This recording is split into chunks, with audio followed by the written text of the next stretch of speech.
Children, अब हम लोग देखेंगे इन इलास्टिक कोलिजन में वन डायमेंशन में अगर दो बॉडीज़ हैं और वो वन डायमेंशन यानी एक स्ट्रेट लाइन में मूव कर रही हैं, तो इन इलास्टिक कोलिजन में क्या एक्सप्रेशन होगा, क्या वेलोसिटी होगी आफ्टर कोलिजन, वो हम लोग को देखना है। इन इलास्टिक कोलिजन में हमने बताया था कि जब दो बॉडीज़ आफ्टर में कोलाइड करेंगे, अगर ये आपस में स्टिक कर जा रही हैं तो परफेक्टली इन इलास्टिक कोलिजन होता है। तो यहाँ मैंने सपोज कर ली कि दो बॉडीज़ हैं ए और बी रेस्ट में है और ए जो है u1 वेलोसिटी से मूव कर रही है, और जब ये इससे स्ट्राइक करती है तो ये कंबाइंड बॉडी ये आपस में स्टिक कर गए हैं और कंबाइंड बॉडी v वेलोसिटी से मूव कर रहे हैं। ठीक है, तो जो फिगर में नज़र आ रहा है जैसे कि M2 रेस्ट में, तो उसको लैंग्वेज में नहीं लिख रहे हैं। तो हम सबसे पहले law of conservation of momentum apply कर रहे हैं। By the law of conservation of momentum, law of conservation of momentum, law of conservation of momentum में क्या हम लोग बताते हैं, मोमेंटम बिफोर कोलिजन इक्वल होता है मोमेंटम आफ्टर कोलिजन। तो बिफोर कोलिजन मोमेंटम निकाल ले। Momentum is the product of mass and velocity. A का मोमेंटम हो गया initial momentum m1 into u1, B वाले का इनिशियल मोमेंटम m2 इंटू 0। ठीक है, और फाइनल मोमेंटम, अब ये दोनों आपस में स्टिक कर गई हैं तो कंबाइंड मास m1 प्लस m2 हो जाएगा और फाइनल वेलोसिटी v है। ठीक है, तो इससे v की जो वैल्यू आ गई, v इज इक्वल टू आ गया m1 u1 upon m1 plus m2। इसको मैं इक्वेशन नंबर 1 कह दे रहा हूँ, इक्वेशन नंबर 1।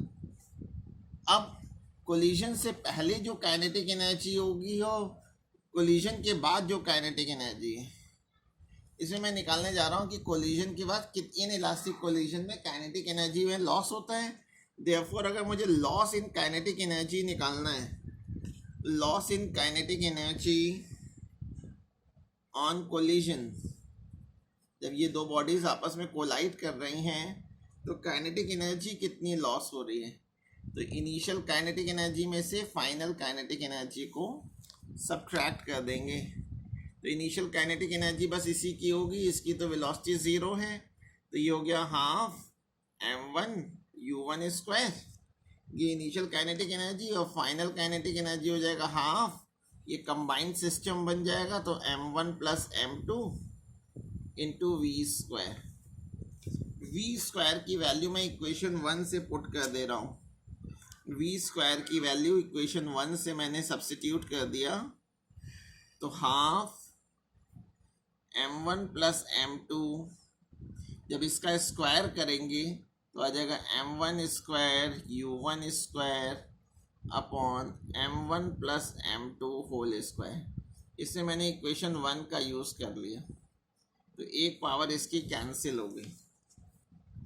कुछ टर्म्स बच्चों कॉमन आ रहे हैं दोनों में से, half m1 u1 square common, तो यहाँ बच गया 1 minus m1 u1 square common हो गया, तो एक m1 बच गया अपॉन m1 प्लस m2। अगर इसका एलसीएम ले लेंगे तो m1 कैंसिल हो जाएगा, तो क्या बच जाएगा ब्रैकेट के अंदर आ जाएगा m2 upon m1 plus m2। ठीक है, अच्छा, अब इसको अगर मल्टीप्लाई कर लें बाहर वाले से तो delta k is equal to आ गया half m1 m2 u1 square upon m1 plus m2। ये देखो बेटा, पूरी क्वांटिटी पॉजिटिव है क्योंकि मास नेगेटिव होता नहीं है और न्यूमरेटर में वेलोसिटी का स्क्वायर आया है। किसी भी नंबर का स्क्वायर हमेशा पॉजिटिव होता है। ठीक है, तो ये पूरी क्वांटिटी पॉजिटिव आई है, इसका मतलब है therefore loss of kinetic energy takes place, loss of kinetic energy takes place in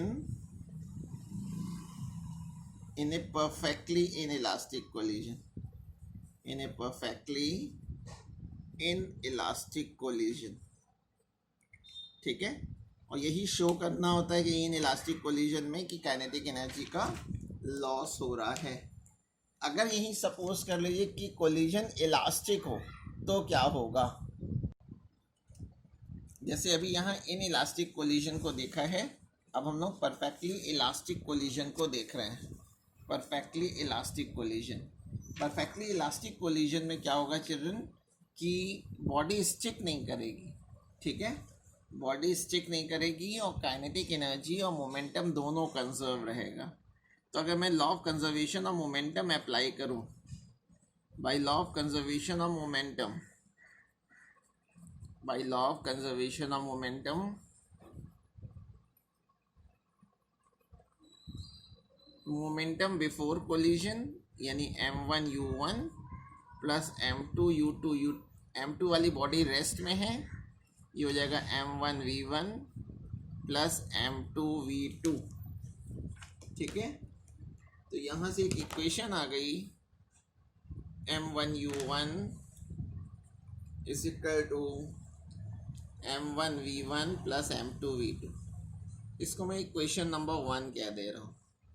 अब मैं law of conservation of kinetic energy लगा रहा हूँ, यानी काइनेटिक एनर्जी कंजर्वेशन को लगा रहा हूँ, क्योंकि काइनेटिक एनर्जी कंजर्व रहती है। Now by kinetic energy conservation, तो काइनेटिक एनर्जी बिफोर कोलिजन और आफ्टर कोलिजन सेम होनी चाहिए। तो हाफ इसकी एनर्जी हो गई हाफ m1u1 स्क्वायर, m2 की तो ज़ीरो होगी क्योंकि वेलोसिटी ज़ीरो है, half m1v1 square plus half m2v2 square. Half सभी में से कैंसिल हो जाएगा कॉमन हो करके, तो ये आ गया m1u1 square is equal to m1v1 square plus m2v2 square.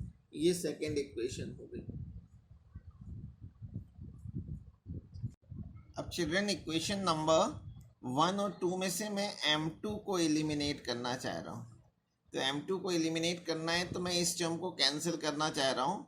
तो मैंने क्या किया है कि इक्वेशन 1 को m2 से मल्टीप्लाई कर, सॉरी v2 से मल्टीप्लाई कर दिया, ठीक है, और उसके बाद सब्ट्रैक्ट कर रहा हूँ। तो यहाँ लिख दे रहा हूँ multiplying equation 1 by v2 and subtracting from 2, subtracting from equation 2। तो देखिए क्या आ जाएगा। तो इसको मैं v2 से मल्टीप्लाई कर रहा हूँ, तो ये हो जाएगा m1u1 v2 minus m1u1 square. Subtract करेंगे तो ये तो कट जाएगा, इसको v2 से मल्टीप्लाई किया है तो m1 v1 v2 minus m1 v1 square. तो इन दोनों में से m1 u1 कॉमन, ब्रैकेट में आ गया v2 माइनस u1, इसमें से m1 v1 कॉमन, तो ये आ गया v2 minus v1, v2 minus v1 आ गया, ठीक है। तो m1 कैंसिल, m1 कैंसिल हो गया। तो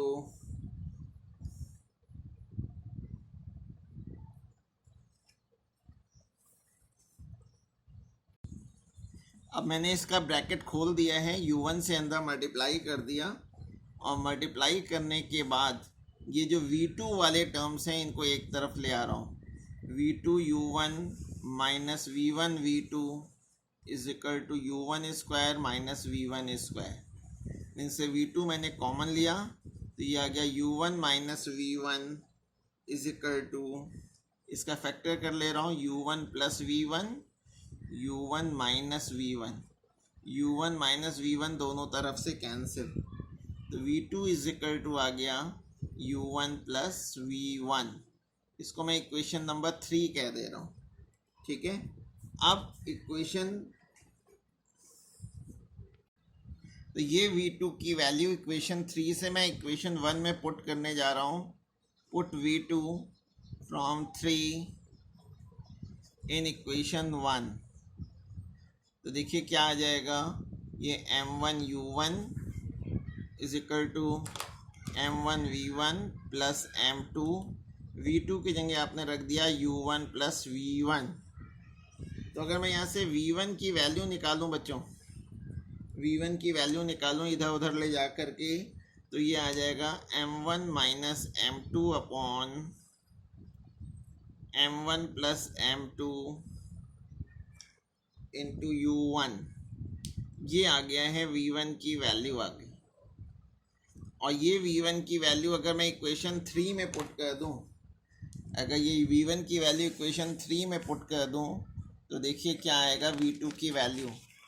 पुट V1 इन इक्वेशन 3, और इक्वेशन 3 में पुट करने के बाद अगर उसका LCM ले लें और सॉल्व करें, तो वैल्यू आ जाएगी 2M1 V1 upon M1 plus M2, 2M1 U1 upon M1 plus M2। ये V2 की वैल्यू आ गई।